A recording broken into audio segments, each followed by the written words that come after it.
कहानी डेनमार्क में वाइकिंग्स के समय से शुरू होती है। एक पहाड़ की चोटी पर एक ट्रोल खुशी से अपने छोटे बच्चे के साथ खेल रहा होता है। अचानक डेनमार्क के एक ट्राइब का सरदार ट्रोल को मारने के मकसद से अपने आदमियों के साथ घोड़े पर सवार होकर आता है, लेकिन उनके पहुंचने से पहले ट्रोल उन्हें दूर से ही देख लेता है। अपने बच्चे की रक्षा करने के लिए वह जल्दी से उसे उठा लेता है और पहाड़ की दूसरी तरफ भागने लगता है, लेकिन सरदार और उसके आदमी उसे घेर लेते हैं। ट्रोल अपने बच्चे को पहाड़ की ढलान पर छिपा देता है और फिर उनसे लड़ने की जगह उन्हें डराने की कोशिश करता है, इस उम्मीद में कि शायद वे वापस लौट जाएंगे। लेकिन वे ऐसा नहीं करते। वे उस पर तीर, भाले और जलती मशालों से हमला करते हैं। ट्रोल अपना संतुलन खो देता है और पहाड़ से गिरकर तुरंत मर जाता है। नन्हा ट्रोल चुपचाप सब कुछ देख रहा होता है। फिर सरदार पहाड़ के किनारे तक चलता है और अपना मास्क उतारता है। जब वह नीचे देखता है तो उसे एक नन्हा ट्रोल दिखता है। एक पल के लिए वह सोचता है कि इस बच्चे को भी मार दे, लेकिन क्योंकि यह सिर्फ एक बच्चा है इसलिए वह उसे जिंदा छोड़ देता है और अपने आदमियों के साथ वहां से चला जाता है। छोटा ट्रोल फिर पहाड़ से नीचे उतरता है। समुद्र के किनारे उसे अपने बाप की लाश मिलती है। वह लाश को कौवों और गिद्धों से बचाने की कोशिश करता है, लेकिन यह उसके लिए बहुत भारी है। आखिर में वह एक तलवार लेकर लाश को टुकड़ों में काट देता है और उन्हें एक गुफा में ले जाता है।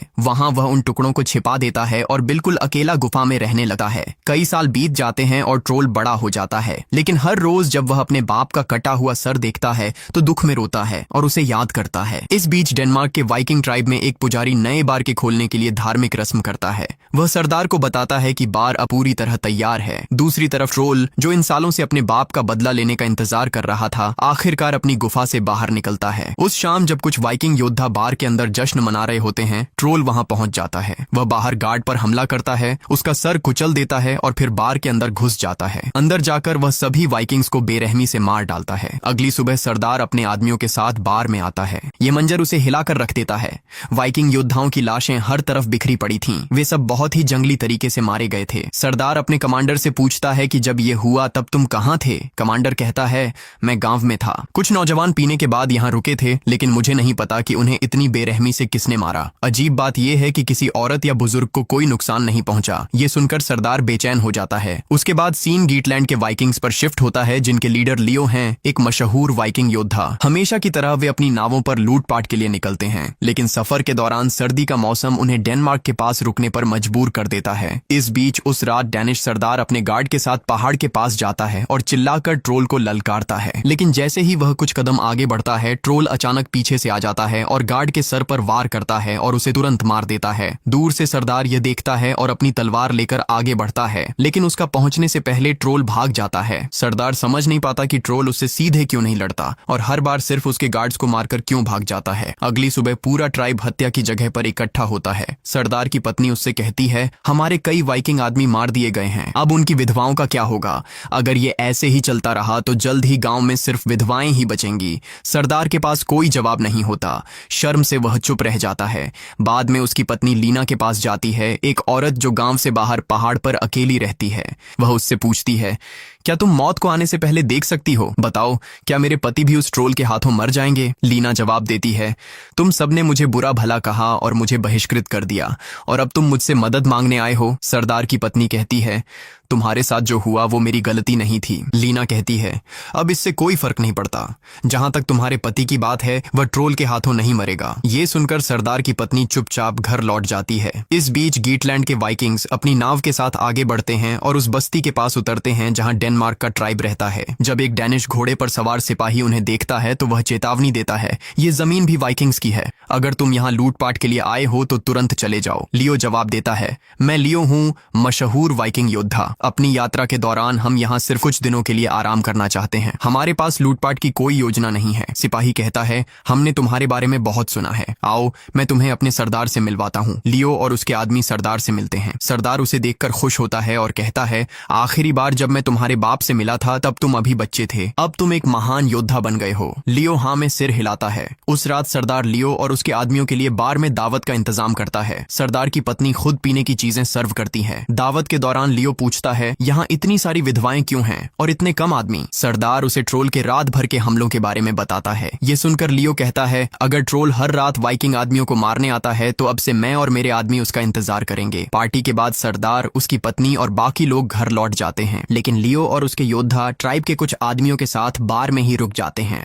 आधी रात को ट्रोल बार के बाहर आता है। पहले वह एक पुजारी के आसपास सूंघता है, फिर वह दरवाजे तक जाता है और सूंघकर यह देखने की कोशिश करता है कि अंदर के वाइकिंग्स यहाँ के हैं या किसी और जगह से आए हैं। अंदर लियो और उसके योद्धाओं को एहसास होता है कि ट्रोल आ गया है और जल्दी से लड़ाई के लिए तैयार हो जाते हैं, लेकिन ट्रोल महसूस करता है कि अंदर के योद्धा स्थानीय वाइकिंग्स नहीं है। अंदर जाने की बजाय वह बंद दरवाजे पर पेशाब करता है। जब अंदर के वाइकिंग्स हमला करने के लिए बाहर भागते हैं, ट्रोल पहले ही रात में गायब हो चुका होता है। अगली सुबह सरदार लियो से कहता है, यह अजीब है कि कल रात कोई आदमी नहीं मरा। लियो जवाब देता है, हाँ, ट्रोल दरवाजे तक आया था, लेकिन लड़ने की बजाय उसने पेशाब किया और चला गया। इसके बाद लियो अपने कुछ आदमियों और ट्राइब के कुछ लोगों के साथ पहाड़ियों में ट्रोल को ढूंढने निकलता है, उसे मारने की उम्मीद में। लेकिन कई जगह ढूंढने के बाद भी वे उसे ढूंढ नहीं पाते, तो वे गांव वापस आ जाते हैं। थोड़ी देर बाद लियो अकेला अलीना से मिलने जाता है, जो गांव के बाहर पहाड़ के पास रहती है। वह उससे कहता है कि मैंने सुना है कि तुम मौत को आने से पहले देख सकती हो। अलीना हाँ में जवाब देती है और कहती है कि मैंने भी सुना है कि तुम प्रसिद्ध वाइकिंग योद्धा लियो हो, लेकिन तुम यहाँ क्यों आए हो? लियो कहता है,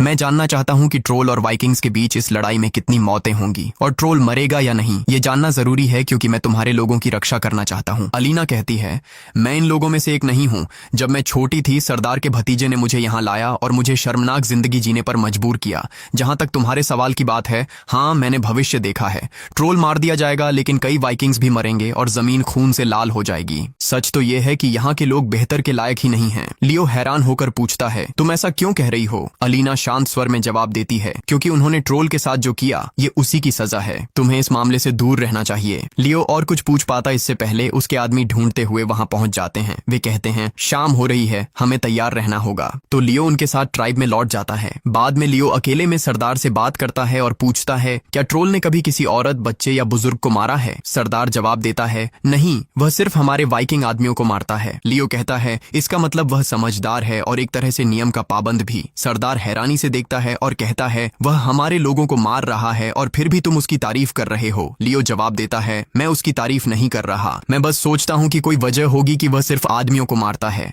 अब तक उसने हम पर या तुम्हारे बाकी गांव वालों पर सीधा हमला नहीं किया है। सरदार फिर कहता है, 20 साल पहले एक ट्रोल मारा गया था, उसके बाद कोई नहीं दिखा। मुझे नहीं पता ये कहां से आया है। अगर तुम ट्रोल से डर रहे हो तो मत लड़ो। उस शाम लियो और उसके योद्धा एक बार फिर बार के अंदर ट्रोल का इंतजार करते हैं। जब वे उसके आने की आवाज सुनते हैं तो तलवारें तैयार करके बाहर भागते हैं, लेकिन एक बार फिर ट्रोल कहीं नहीं दिखता। निराश होकर वे बार की तरफ वापस मुड़ते हैं। उस वक्त ट्रोल चुपचाप चट्टान के पीछे से निकलकर अपनी पुरानी छिपने की जगह की ओर लौट जाता है। अगले दिन लियो फिर से लीना के पास पहुंचता है। उसकी आंखों में जवाबों की बेचैनी थी। वह जानना चाहता था कि ट्रोल को हराया कैसे जा सकता है। लीना ने उसकी बात सुनी, लेकिन उत्तर देने के बजाय बस इतना कहा कि शायद अब लौट जाने का वक्त आ गया है। लियो जवाब देता है, जाने से पहले मुझे जानना होगा कि लोग इस ट्रोल से कैसे आजाद हो सकते हैं। फिर लीना उसे अपनी झोपड़ी में ले जाती है और जवाब ढूंढने की कोशिश में अपनी भविष्यवाणी की हड्डियां फेंकती है। उस वक्त लियो बाहर ट्रोल की आवाज सुनता है। वह बाहर भागता है, लेकिन ट्रोल उसे देखते ही जंगल की ओर दौड़ पड़ता है। लियो तुरंत अपने घोड़े पर सवार होकर उसका पीछा करता है। पहाड़ों की पगडंडियों पर दौड़ शुरू होती है, मगर ट्रोल उनसे पहले ही ऊपर चढ़ जाता है। कुछ देर बाद लीना भी वहां पहुंचती है, सांसें थामे हुए। लियो ऊंचाई की ओर देखकर पुकारता है, अगर हिम्मत है तो मेरे सामने आओ, तुम भाग क्यों रहे हो? ट्रोल अपनी ही भाषा में जवाब देता है। लीना समझ जाती है और लियो को बताती है,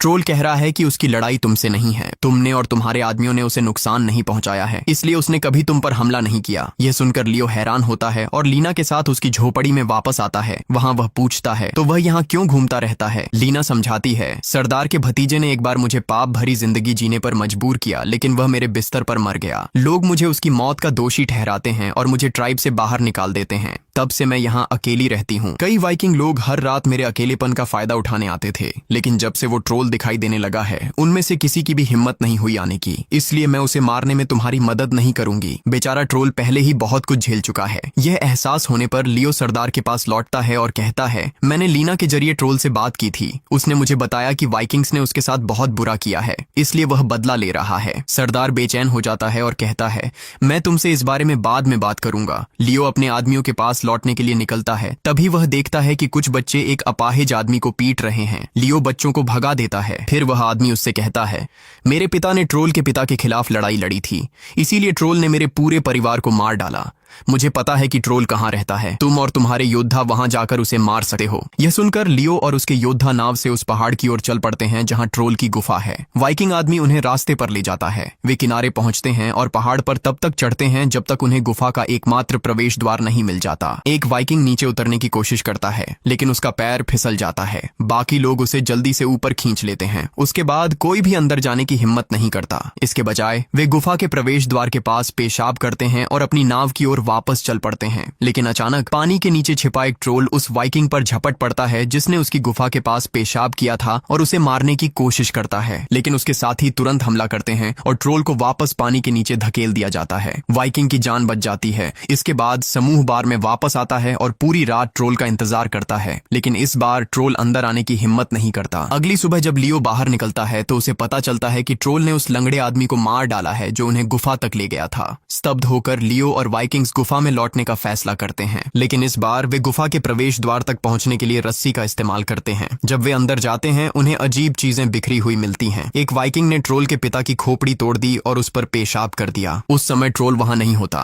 लेकिन जब वह लौटता है और अपने पिता की टूटी खोपड़ी देखता है तो उसे एहसास होता है कि वाइकिंग्स उसकी गुफा में आए थे। अपने पिता का अपमान देखकर वह पागल हो जाता है। उस रात जब वाइकिंग्स बार के अंदर सो रहे थे, एक ट्रोल उन पर हमला करता है। वह उस आदमी को मार डालता है जिसने उसके पिता की खोपड़ी तोड़ी थी। ये देखकर लियो भी ट्रोल से लड़ता है, लेकिन हार जाता है। ट्रोल छत से भागने की कोशिश करता है, लेकिन लियो उसका पैर पकड़ लेता है और उसके हाथ में लोहे की एक भारी जंजीर लपेट देता है। गुस्से में ट्रोल लियो को जोर से मारता है और छूटने की कोशिश करता है, लेकिन उसका हाथ जंजीर में फंस जाता है। एक वाइकिंग ट्रोल पर तीर चलाता है, पर ट्रोल उसे पकड़कर दूर फेंक देता है। बाकी कुछ कर पाते इससे पहले ट्रोल अपना हाथ काटकर छूट जाता है और समुद्र की तरफ भागा है, लेकिन ज्यादा दूर नहीं जा पाता। वह किनारे पर गिरता है और मर जाता है। उसका शरीर किसी अज्ञात शक्ति द्वारा समुद्र में खींच लिया जाता है। अगले दिन वाइकिंग्स अपने मृत साथियों के लिए शोक मनाते हैं और उनके शवों को जला देते हैं। लियो फिर सरदार से कहता है, तुमने मुझे केवल आधा सच बताया था, अब जब ट्रोल मर चुका है तो मुझे पूरा सच बताओ। सरदार कबूल करता है कि उन्होंने एक बार ट्रोल के पिता को बिना वजह मार डाला था और अब सब लोग उसका अंजाम भुगत रहे हैं। लियो कहता है, तुम्हारी सोच की वजह से एक बेगुनाह इंसान की जान चली गई, लेकिन वो ट्रोल तुम्हारे जैसा नहीं था। उसने कभी किसी बेगुनाह को नुकसान नहीं पहुंचाया। सरदार इससे शर्मिंदा होता है। उस रात वाइकिंग्स ट्रोल का कटा हुआ हाथ बार में लटका देते हैं और जश्न मनाते हैं, ये मानकर कि ट्रोल अब मर चुका है। इसके बाद ज्यादातर लोग घर लौट जाते हैं। लियो लीना से मिलने जाता है। अलीना कहती है, जैसा मैंने कहा ट्रोल तो चला गया, लेकिन तुम्हें और दर्द सहना होगा। फिर वह अपना राज खोलती है। ट्रोल बरसों पहले उसके पास आया था। वह एक बार उसके साथ रहा था, लेकिन फिर कभी उसे छुआ तक नहीं। उसके बाद वाइकिंग्स ने उसे चिढ़ाना बंद कर दिया। लीना कहती है कि वह बुरा नहीं था, वह तो बस अपने बचपन के जख्मों के साथ जी रहा था। बातचीत करते करते लीना और लियो एक दूसरे के और करीब आ जाते हैं और एक दूसरे को गले लगा लेते हैं। आधी रात को